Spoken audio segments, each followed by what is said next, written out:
All right, thanks very much. I'm really excited to talk to you today about what I think you'll back me up in calling spectacular imaging with James Webb MIRI, a view of the ISM and CGM of a nearby edge-on galaxy that I've been doing with Chris Hauck and Nicolas Lanaire, as well as Thomas Williams and Susan Clark. So, well, as we just heard, I think we can all agree we're living in exciting times, courtesy of James Webb and the high redshift universe and the low redshift universe as well. So here I'm just showing you a selection of galaxies from the FANGS survey of nearby face-on galaxies, where you can see some incredible detail of the ISM structure within galaxies. Now, face-on galaxies are great for studying some science questions. If you're interested in studying the properties of GMCs within galaxies, face-on galaxies are great because you don't have to worry as much about projection of clouds on top of each other. And by looking face-on, you can also detect shells and bubbles due to stellar feedback from star formation within disks. However, edge-on perspective also offers a different kind of window into science questions that we can study, such as the cycling of gas out of galaxies into the thick disk, and even beyond into the CGM as well, as an effect of star formation. So here is the edge-on galaxy that we studied in question, NGC 891. This galaxy has been covered extensively in a wide range of wavelengths. Here's just an optical image. You can already see the evidence of the outflows here in dust extinction.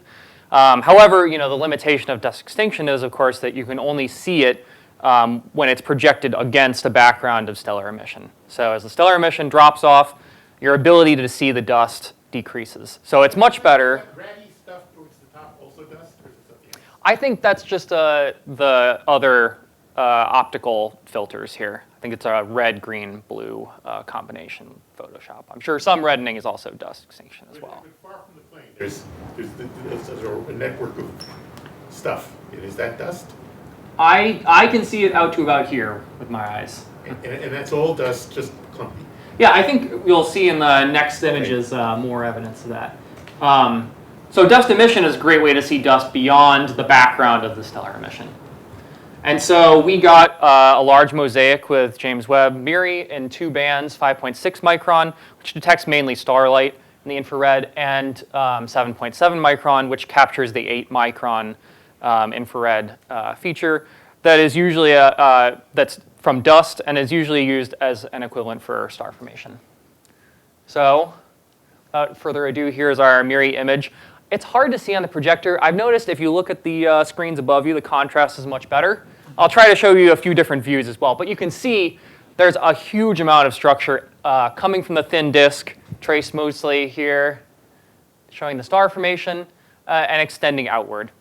So here's a slightly different view in grayscale, where we've just captured the screen as we move the contrast around, so you can kind of see the extent of the material out from the disk. And here is with an even higher stretch. Isn't it a shame that white sky shows these things so much better than black sky? Mm-hmm. So, here you're seeing out to, at the bottom, about 10 kiloparsecs. And you can see that there's cohesive structure, like filaments and linear things all the way out here, and beyond even the scope of our mosaic. So obviously, we're ejecting material from the disk, and that material is staying filamentary, even out to huge distances. Now, my reaction upon playing with the stretch like this, as someone who has published papers on filaments before, extragalactic filaments, I published papers on galaxies with 1 filament. Galaxies with 5 filaments was very exciting. So I feel like this kind of best illustrates how I felt moving the stretch around.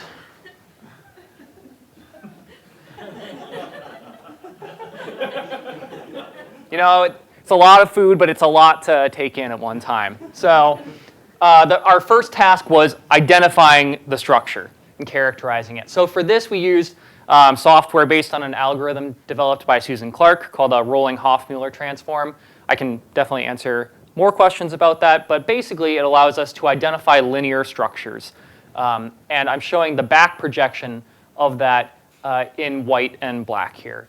And if you take the time on a high contrast screen to look between the two images, you can see it really picks out really well all the distinct structure. Might be hard on the small screens up there, but I promise, when you get the paper and zoom in, it does a really good job at identifying the diverse amount of structure we're seeing here. And so here's just a couple zoom-ins on some of my favorite filaments. Here's a long one like this. And actually, so I keep slipping and saying filament. They're linear structures. So it's not necessarily connected as we might think of a filament. Rather, when it's projected like this, you see something that could be a filament, but the algorithm is just identifying as a linear structure. Here's another one that has this kind of Y shape with maybe a filament coming out of the end. So a huge amount of structure. When we look at the picture overall, here I'm plotting the emission within basically the thin disk in red here, and the total amount of power in the linear structure that's been identified by the rolling Hofmüller transform. And you can see that they're extremely well correlated. And this is basically showing a little bit less so in the middle, but that might be more of an effect of the fact that you're looking through a huge amount of projected 8-micron emission in the disk versus more towards the edges. So it seems like the more star formation you have, the more filamentary structure or linear structure is present in the ejected material. And furthermore, if I take a spectrum of the angle of this structure, here on the left side of the galaxy where there's more star formation than anywhere else in the galaxy, we see a clear preference towards perpendicular filaments to the disk. Here is parallel to the disk, and here's perpendicular. Meanwhile, in the middle of the disk and on the right side where the star formation is lower, you see much less bias towards these perpendicular structures. Furthermore, if we just trace that same filament power spectrum as a function of height above the disk, so here the purple line is the lowest height above the disk, blue is middle, and cyan is the outermost, that you can see as we move across the disk, close to the disk, there's a preference still for these perpendicular filaments, but only on the left side where we see the strongest star formation do you see these perpendicular filaments out to the farthest distances. So not only is there more filamentary structure, not only is it more perpendicular above star-forming regions, but it also seems to be maintaining this structure out to longer distances. So, in conclusion, these edge-on galaxy studies reveal structures fundamental to the ejection and possibly recycling of gas through star formation. We're finding diverse extended structure across the entire disk, but seemingly particularly concentrated in star-forming regions. And above those and around those star-forming regions, it's particularly perpendicular to the disk, cohesive, and extended. And for now, that's the extent of my conclusions, because I think that this kind of resolution has revealed structures that we don't even know how to study yet. And we don't have the simulations yet that are exactly the, that we need to compare to this to understand more, like, are these structures reliant on magnetic fields to form them, for example. And there's a lot of other science questions that I think we're going to get to address as we better understand how to deal with new James Webb data. I'll take any questions. Let's go over here first. Really cool stuff. So I was wondering if there are high-resolution radio continuum observations of this galaxy and whether you see similar structures in either the radio.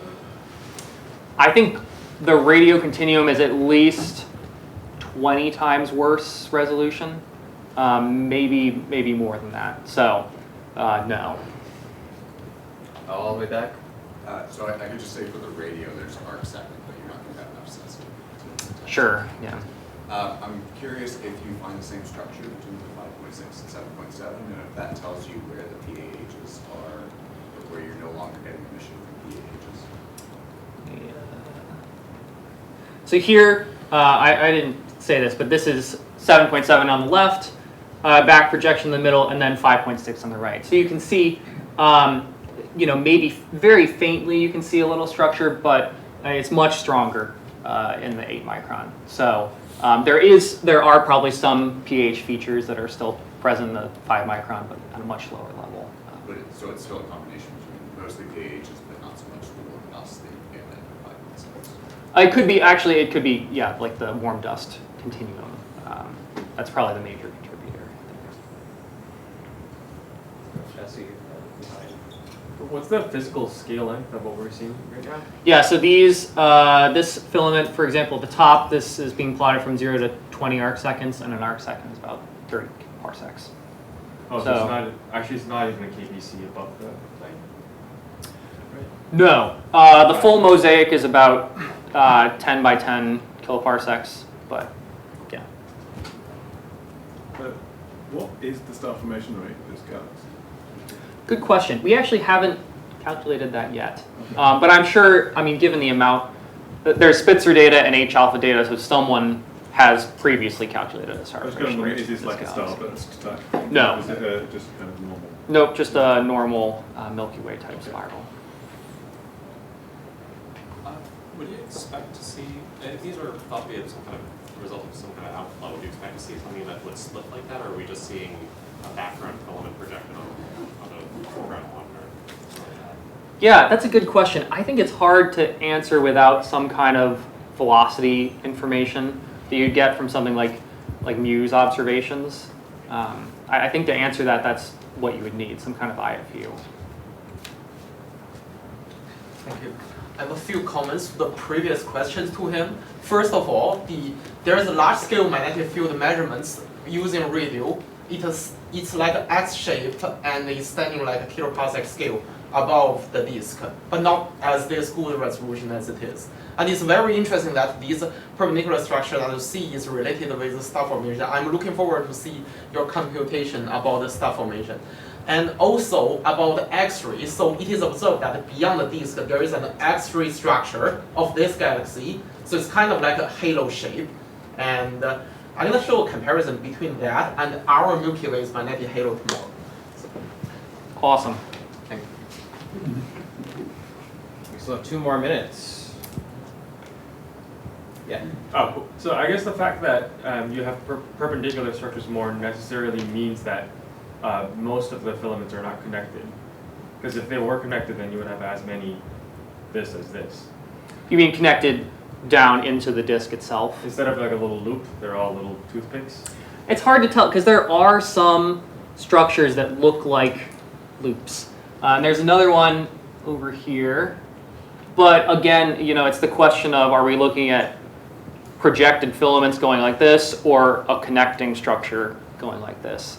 That I think you can't answer satisfactorily without IFU. If they were all connected, then you would see the same. Oh, they're definitely not all connected, but there may be some that are connected. Does the filament finding algorithm thing have some kind of preferred smoothing scale you have to select before you're able to find the filaments? Yeah, so it operates on an unsharped masked image that you set a Gaussian smoothing kernel for. I have one quick question.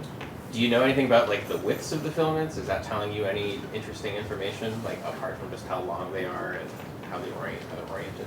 Yeah, you know, they're resolved, so we can definitely measure widths, which is interesting, but you know, exactly what that tells us probably needs to be motivated by simulations. 1 more minute? Okay, let's thank William one more time.